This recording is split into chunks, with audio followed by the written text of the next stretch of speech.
주시고 수요일 예배 하나님께 드리겠습니다.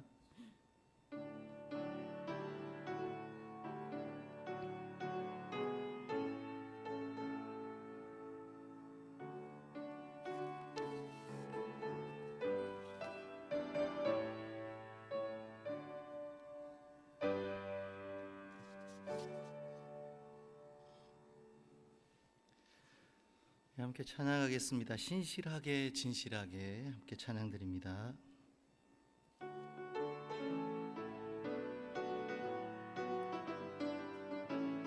조금만 천천히 가겠습니다. 신실하게 진실하게 거룩하게 살게 하소서.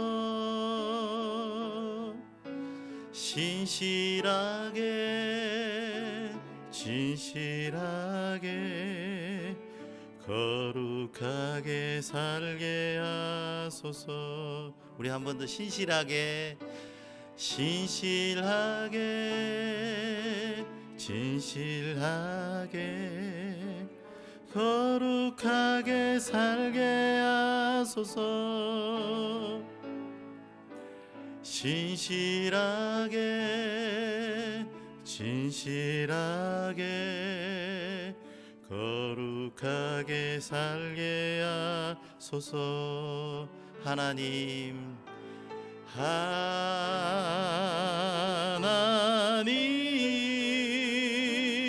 나의 마음 만져주소서. 하나님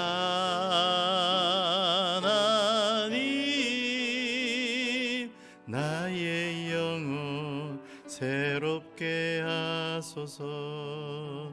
우리 간절한 마음으로 신실하게 신실하게 진실하게 거룩하게 살게 하소서.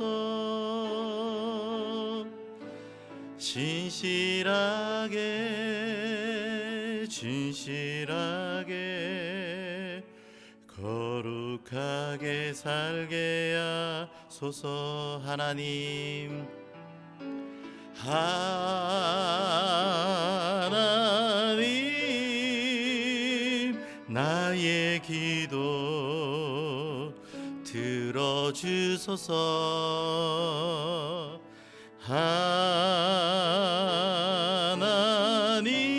하나님 주의 길로 인도하소서. 아멘. 기도하겠습니다. 은혜로우시고 자비로우시며 우리와 늘 함께 하시는 전능하신 하나님께 감사와 영광을 올려드립니다. 오늘날 이 세상이 신실하고 진실하게 살기가 참으로 쉽지 않은 이때에 하나님께서 우리를 외대와 또 삶의 현장 가운데 불러주셔서 거룩하게 살도록 인도하여 주시고 가르쳐 주시니 감사합니다. 우리의 삶이 신실하고 진실하게 나아갈 수 있도록 하나님께서 인도하시고 하나님의 능력 가운데 저희들을 부어 능력 가운데 주님께서 능력 가운데 함께하여 주시옵소서. 은혜로우신 아버지 하나님, 오늘도 이 예배 가운데 나온 우리 모두를 하나님께서 강하신 오른팔로 붙잡아 주시고 주의 능력 가운데 함께하여 주시옵소서. 하나님, 우리가 살아가면서 또한 여러 가지 모습들로 하나님의 영광을 가리고 부족한 모습들이 많았음을 이 시간 고백합니다. 주님께서 용서하여 주시고 주님의 은혜 안에 거하며 다시 한 번 더 우리가 주님 앞에 회개하며 새로운 힘을 얻고 말씀으로 채워져서 일어날 수 있도록 하나님께서 늘 언제나 우리와 함께하여 주시옵소서. 외대가 안고 있는 여러 가지 숙제와 문제들을 하나님께서 해결하여 주시고 기도하고 구하는 모든 것 위에 주께서 응답하여 주시옵소서. 오늘도 이 예배 가운데 함께하여 주시고 우리 주님만이 영광 받아 주시고 하나님께서 주시는 은혜의 말씀 가운데 성령의 임재와 체험이 있도록 주께서 도와 주시옵소서. 오늘 이 예배의 모든 영광을 주님께 올려드리며 우리 주 예수님의 이름으로 기도 올렸습니다. 아멘.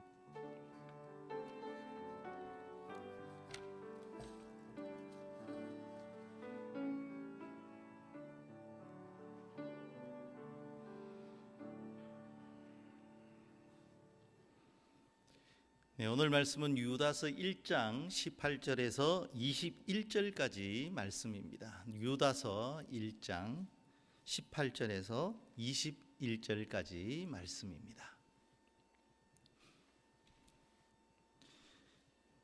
우리 모두 함께 하나님 말씀을 읽도록 하겠습니다. 시작.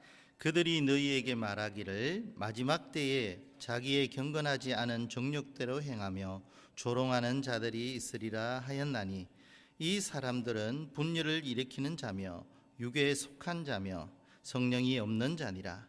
사랑하는 자들아, 너희는 너희의 지극히 거룩한 믿음 위에 자신을 세우며 성령으로 기도하며 하나님의 사랑 안에서 자신을 지키며 영생에 이르도록 우리 주 예수 그리스도의 긍휼을 기다리라. 아멘.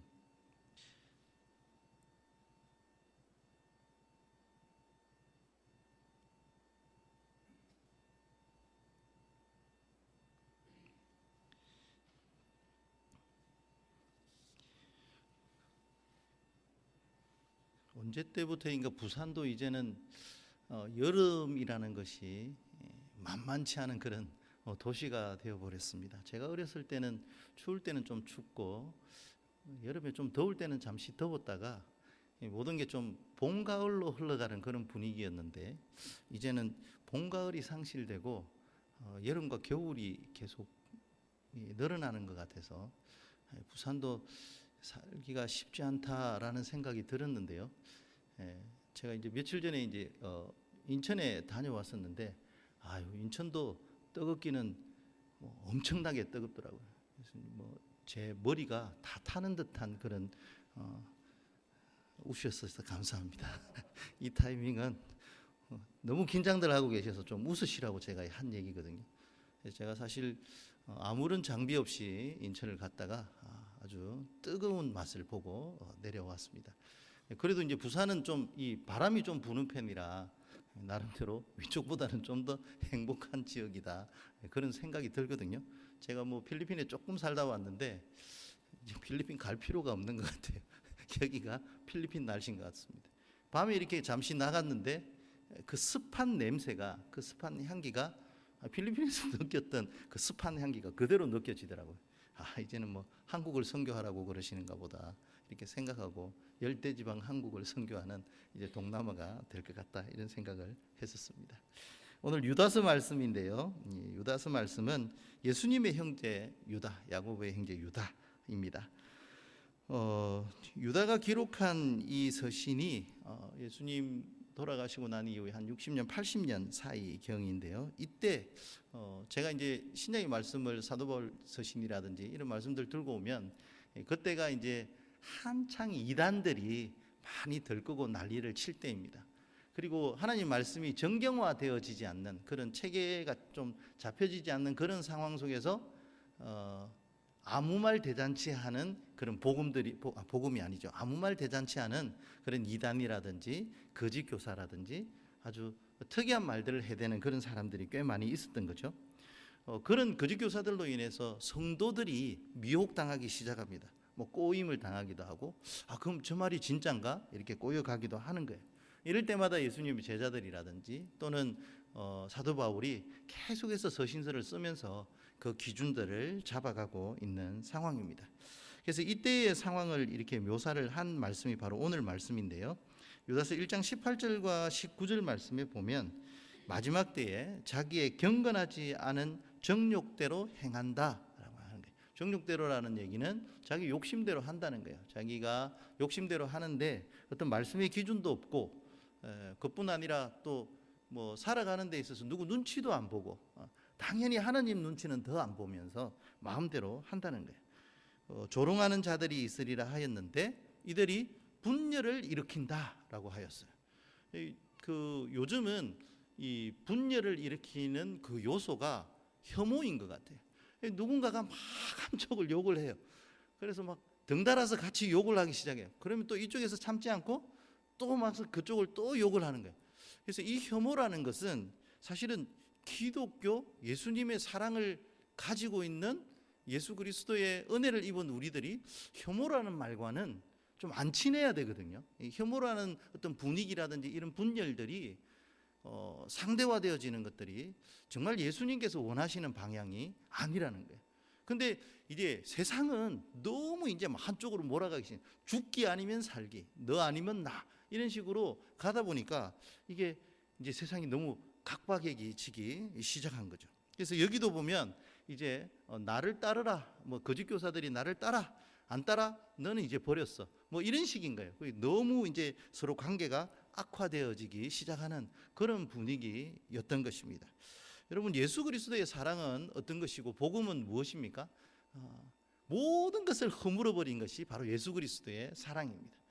그래서 그 사랑의 끝이 어디냐면 원수까지도 사랑하라는 말씀으로 사랑의 한계가 없음을 선포해 버리신 거죠. 이게 바로 복음이거든요. 예수 그리스도의 십자가, 은혜, 사랑, 그것으로서 교회에서도 서로 사랑하고 이웃은 세상에서도 사랑으로 승리하라는 말씀이 바로 예수 그리스도의 복음의 핵심입니다. 그런데 그런 분위기로 가지 않고 점점 성령이 아닌 육에 속하는 분위기로 분열을 일으키는 자들, 이러면서 세상을 깨어지게 만드는 것이 이단들과 거짓 교사들. 그때만 해도 그랬습니다. 요즘 이제 계속 이제 국가적으로도 보면 뭔가 다른 이단들과 뭔가 정치가 엮여 있고 이런 상황들이 저희들이 주변에 좀 들려오지 않습니까?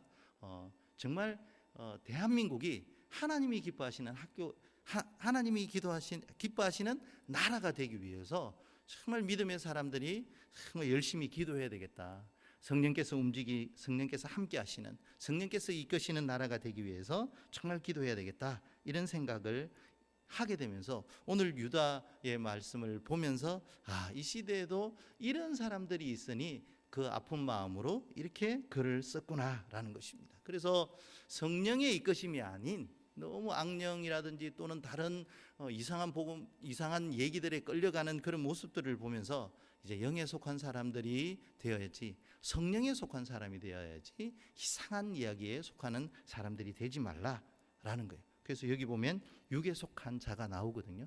저희들은 육에 속한 자가 아니라 하나님의 말씀 그리고 성령에 속한 자가 되어야 된다라는 말씀으로 1장 20절부터 사랑하는 자들에게 권면하기 시작합니다. 그 말씀의 첫 번째가 뭐냐면 지극히 거룩한 믿음 위에 라는 말씀을 하고 있습니다. 지극히 거룩한 믿음 위에 자신을 세워 나가라 라고 얘기합니다. 여러분, 우리가 이 믿음이라는 것은 우리 기독교에 있어서 가장 중요한 것 중에 하나죠. 예수 그리스도의 십자가 사건을 믿는 믿음, 이것을 통해서 우리가 어떻게 됩니까? 구원을 받게 되어지는 거죠.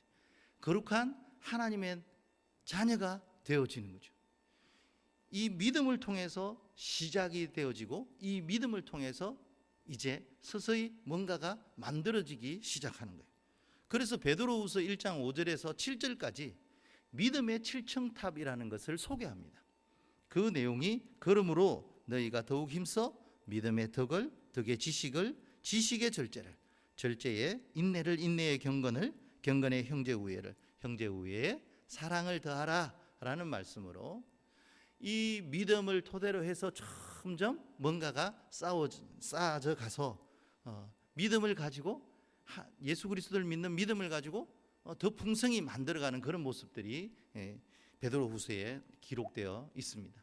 그런데 우리들은 이제 믿음이 아니라 우리들은 믿음이 아니라 다른 것을 통해서 뭔가 쌓으려고 하면 그때로부터 점점 우리의 신앙이 병들기 시작하고 위기가 오기 시작하는 거죠. 여러분, 믿음의 7층탑을 쌓아야 되는데 그게 아니라 불신의 바벨탑을 쌓는다든지 또는 그게 아니라 자기가 뭔가 아성을 이루려고 한다든지 뭔가를 야망을 이루어서 그것을 해보려고 한다든지 하는 것 자체가 이미 우리에게는 거룩한 믿음이 아니라 불의한 야망이 그 속에 있다라고 할 수 있는 거예요. 그래서 우리들은 항상 점검해야 될 것이 뭐냐면 우리 안의 믿음이 거룩한 믿음이냐라고 하는 거예요. 여러분, 믿음이라는 것도 너무 터무니없이 이상하게 믿게 되면, 저는 뭐 학교에서 우리 고등학생들을 가르칠 때 데이트 폭력 이런 거 있지 않습니까? 데이트 폭력 이런 거 하거든요. 애들 사이에도 막 그런 얘기들이 오고 가거든요. 내가 쟤를 얼마나 챙겨주고 얼마나 사랑해주고 얼마나 많은 선물을 했는데 이제 헤어지자고 그래? 이러면서 막 그게 막 다툼이 시작되고 나중에는 그게 폭력이 되는 경우가 있어요. 그래서 사실 그 고등학교에서도 이런 폭력의 위기들에 대해서 얘기를 하고 있습니다. 그런데 그게 뭐냐면 사람을 믿는 거예요. 그리고 아직 익어지지 않은, 제대로 채워지지 않은, 제대로 뭔가 완성되지 않은 그곳에 너무 잘못된 믿음으로 함몰되다 보니까 나중에 그런 건강한 헤어짐이 아니라 고통과 아픔과 불신으로 인하여서 배신감까지 생기게 되면서 이게 사고가 되어지는 것입니다. 여러분, 우리의 삶이 정말 하나님 앞에 경건하고 아름답고 복되고 잘 되어지려고 하면 우리는 어떤 신앙을 시작을 해야 됩니까? 거룩한 믿음 위에 우리가 그 신앙이 지속적으로 쌓아져야 하는 것입니다. 그래서 이 거룩한 믿음을 통해서 우리의 신앙이 점점점 든든해지고 열매도 맺히고 든든한 믿음 속에서 우리들은 하나님의 응답을 누리고 또 하나님과 동행하면서 복된 발걸음이 날마다 이어져 가도록 해야 할 것입니다. 이런 거룩한 믿음이 아니라 이상한 믿음 속에 빠지게 되면 거짓 교사들의 꼬임에 빠지는 것이고요. 그리고 그 거짓 교사들의 꼬임에 빠지게 되면 결국은 예수 그리스도가 아닌 다른 이상한 것에 의한 구원과 은총과 은혜를 기대하게 되는 거죠. 이것이 이제 잘못되어져 가는 것입니다. 오늘 이곳에 계신 우리 모든 성도님들께서는 예수 그리스도를 믿는 그 거룩한 믿음 가운데 여러분들이 그 믿음으로 시작을 해서 예수를 믿는 믿음으로 시작해서 여러분들의 참된 신앙의 탑들이 아름답게 세워져 가시기를 주의 이름으로 축원합니다. 두 번째 부탁의 말씀이 성령으로 기도하라라는 말씀입니다. 성령으로 기도하라라고 하는 말씀은 성령 안에서 기도하라라고 하는 말씀입니다. 여러분, 기도라는 단어는요, 사실은 우리 기독교에서만 얘기하는 단어가 아닙니다. 세상의 모든 종교에서 기도라는 단어를 쓰고 있고요. 그리고 제가 예전에 저하고 좀 이제 친했던 부패의 과장님이 계셨어요. 이분은 이제 담배도 많이 피시고 이래요. 교회를 전혀 안 다니시는 분이에요. 그래서 이제 교회에 대한 좀 관심과 복음에 대한 좀 관심을 심기 위해서 제가 이제 학생들을 데리고 그 부패를 자주 이용하고 하니까 좀 친해졌잖아요. 친해지면서 제가 그런 얘기를 했어요. 제가 이 부패를 위해서 이 부패가 잘 되기 위해서 과장님, 제가 이 부패가 잘 되기 위해서 기도를 해야 할까요, 말아야 할까요? 이렇게 질문을 했어요. 그분은 교회를 다니는 분이 아니십니다. 그랬더니 아니 목사님 기도를 하셔야죠, 이렇게 얘기를 해요. 그래서 불신자에게도 이 기도는 정말 강력한 것이구나, 영향력이 있구나, 이렇게 했어요. 아니 부패가 잘 돼야 저도 좀 잘 먹고 잘 살 거 아닙니까? 이렇게 얘기를 하셨어요. 그래서 그러면 제가 열심히 기도하겠습니다 라고 얘기하면서 이 복음의 연결고리를 계속 그렇게 만들어 갔던 적이 있었습니다. 그래서 기도라는 것 자체가 사람들에게 영향력이 있다라는 것을 제가 그때 깨달았고요. 오늘 본문 말씀에 보면 이 그리스도인들의 기도는 어떤 기도여야 되느냐라고 했을 때 성령 안에서 성령으로 기도하는 것이다 라고 하는 겁니다. 여러분, 아마 우리 교회에서 하는 기도, 그 기독교의 기도와 아마 또 좀 타종교에서 하는 기도에 좀 차이를 본다고 하면, 여러분, 우리는 복을 달라고 기도도 하지만 복만 달라고 하는 기도를 하지 않지 않습니까? 그래서 때로는 우리에게 환난과 어려움과 역경이 닥친다 할지라도 우리들은 기도하잖아요. 그래서 그런 기도 가운데 성령께서 우리에게 깨달음을 주시죠. 그러면서 그 아픔 속에서도 더 믿음이 든든해지게 만들어 가시고 더 기도하시고 그런 성령의 이끄심과 치유함을 느끼잖아요. 그렇게 되면서 신앙은 더 좋아지게 되어지는 거죠. 그런데 만약에 조금 아프고 힘들고 어려운 일들이 우리에게 생겼다고 했을 때 그때 이거 뭐 복채를 얼마 주고 어디 가서 지성을 드리고 공을 들였는데 이게 뭐야? 라고 하는 것은 그것은 기독교적인 신앙이 아닌 거죠. 그래서 우리는 좋은 일이든 좋지 못한 일이든 안 좋은 일이든 사고가 일어났든 아니면 아주 큰 복을 받았든 우리는 똑같이 하나님께 감사하며 기도하며 나아갈 수 있는 이유는 성령께서 우리와 함께 하시고 성령으로 우리가 기도하다 보면 그 깨달음과 그 은혜가 우리에게 임하기 때문입니다. 그래서 기도는 단순히 하나님 저에게 저희 아들 어느 대학을 붙게 해주세요. 이번에 주식을 했는데 꼭 주식이 뭐가 되어서 돈을 많이 벌게 해주세요. 이런 식의 우리의 어떤 기도로 단조롭게 이루어져 가는 것이 아니라 하나님 이런 일들을 위해서 하나님께서는 또 저에게 무엇을 말씀하시려고 하십니까? 라고 하는 아주 하나님과의 대화에 깊숙한 곳으로 가게 되는 그런 통로가 바로 기도가 될 수 있는 것입니다. 그래서 이 성령으로 기도한다는 것, 이것은요 그냥 일반적인 어떤 기도의 의미를 떠나서 복을 빌어주는 부패가 잘 되기 위한 복을 빌어주는 기도의 수준을 떠나서 그것 가운데 하나님의 임재와 하나님의 말씀을 듣게 되는, 그리고 우리의 영적인 귀가 열리게 되는 그런 기도, 그것이 바로 성령으로 기도하는 것입니다.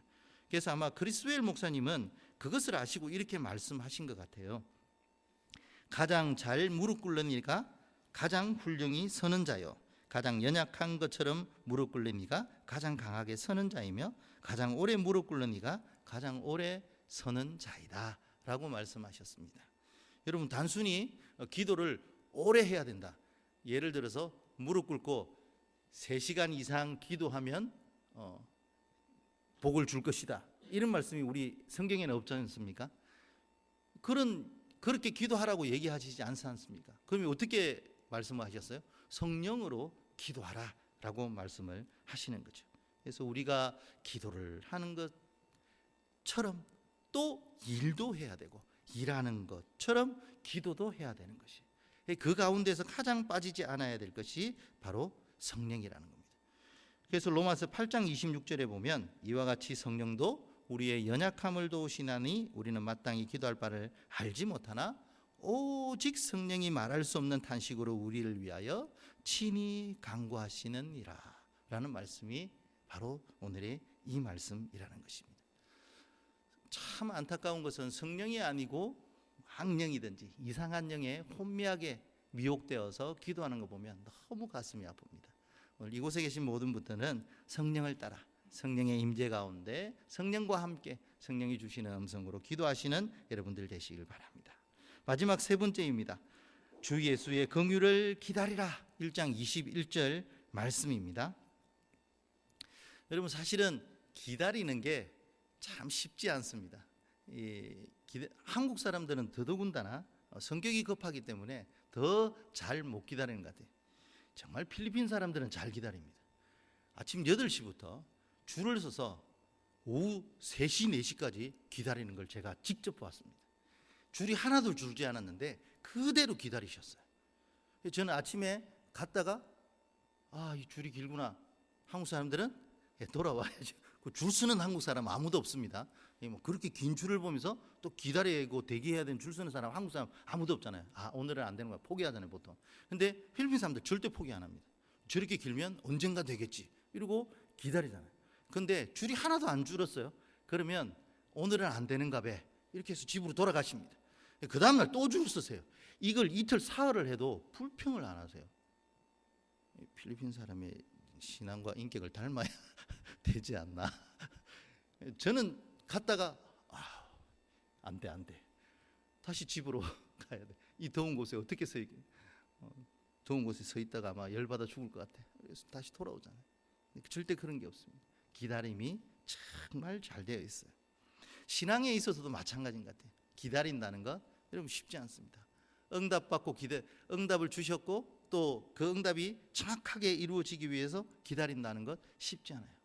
요즘 여러분 우리가 사실 목사인 저도 좀 그렇지만 재림에 대해서 막 설교를 하거나 예수님께서 오십니다 이렇게 설교를 하는 사례가 잘 없는 것 같아요.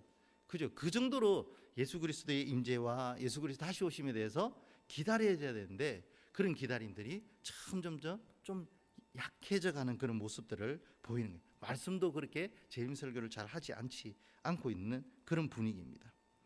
그렇지만 참 이단들이 많고 여러 가지 환경들이 어렵고 힘든 가운데에서 주 예수 그리스도의 긍휼을 기다리는 마음, 언젠가 주님께서 오셔서 언젠가 이 문제에 주님께서 응답하셔서 언젠가 우리 주님께서 이곳에 임하셔서 이 모든 문제를 일말에 다 해결해 주실 것을 믿는 그 믿음으로 기다리는 것, 그것이 바로 그리스도의 참다운 모습입니다. 우리는 영적으로 잘 기다려야 합니다. 복스러운 소망과 예수 그리스도의 영광이 나타나심을 기다리는 자, 그 자가 바로 하나님께서 기뻐하는 사람입니다.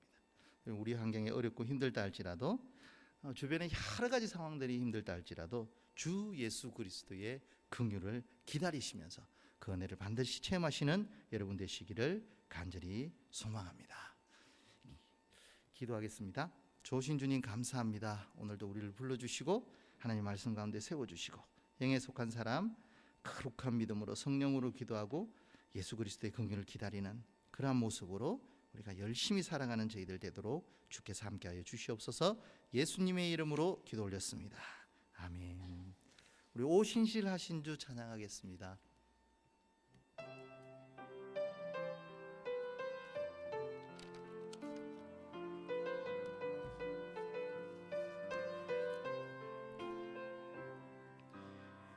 하나님 한 번도 나를 실망시킨 적 없으시고 언제나 공평과 은혜로 나를 지키셨네. 오 신실하신 주, 오 신실하신 주, 내 너를 떠나지도 않으리라, 내 너를 버리지도 않으리라. 약속하셨던 주님,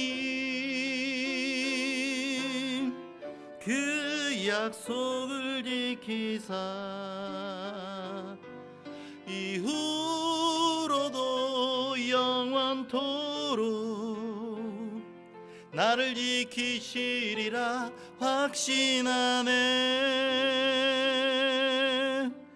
지나온 모든 세월들 돌아보아도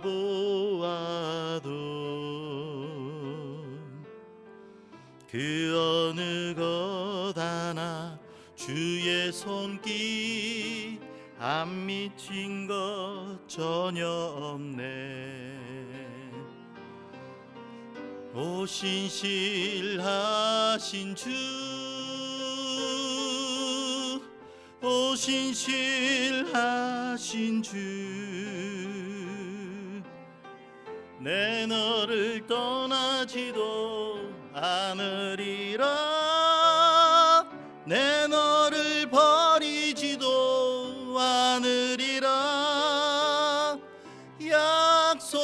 약속하셨던 주님, 그 약속을 지키사 이후로도 영원토록 나를 지키시리라 확신하네. 우리 주기도문 드리시고 수요일 예배 마치도록 하겠습니다. 하늘에 계신 우리 아버지여, 이름이 거룩히 여김을 받으시오며 나라가 임하시오며 뜻이 하늘에서 이루어진 것 같이 땅에서도 이루어지이다. 오늘 우리에게 일용할 양식을 주시옵고 우리가 우리에게 죄 지은 자를 사하여 준 것 같이 우리 죄를 사하여 주시옵고 우리를 시험에 들게 하지 마시옵고 다만 악에서 구하시옵소서. 나라와 권세와 영광이 아버지께 영원히 있사옵나이다. 아멘.